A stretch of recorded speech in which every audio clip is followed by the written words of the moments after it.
Xo'p, men yana nimalar qilsam bo'ladi, ideyalar bering. Xo'p, Farruh aka, hozir men sizga men ko'rayotgan, qilishingiz kerak bo'lgan 4 ta texnikani beraman.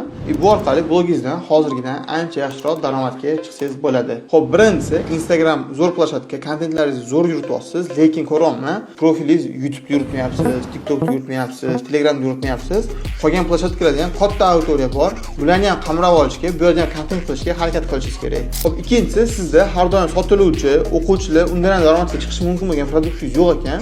Bitta shunaqa produkt ishlab chiqing. Masalan, shaxsiy brend 0 dan bo'yicha, masalan, $50 bo'ladimi, $60 bo'ladimi? Bu har doim sotilib tursin. Masalan, YouTube videolaringizda yoki o'sha Instagramingizda o'sha profil shatkasida qo'yib qo'yasiz, har doim sotiluvchi produktingizni. Undan ham har oy stabil sotuvlar bo'ladi. Bu sizga tripwire sifatida xizmat qiladi. Uchinchisi, siz o'rningizda bo'lganimda onlayn katta kurs qilishga shoshilmagan bo'lardim.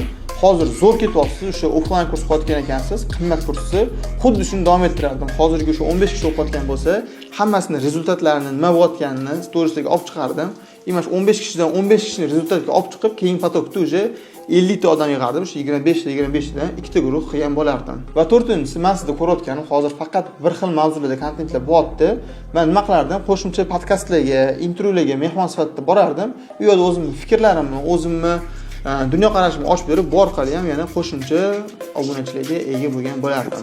Asosan mana shu 4 ta narsani tuzatadigan bo'lsangiz, o'z zo'r ketyapsiz. Menimcha bundan ham yaxshiroq ketishingizga yordam beradi. Agarda sizlar ham xuddi shunaqa muammolar bo'layotgan bo'lsa, qanaqa sotuv qilaman, nima qilaman deydigan bo'lsanglar, kommentga yozsanglar, sizlarga ham bu bo'yicha yordam berishga harakat qilaman.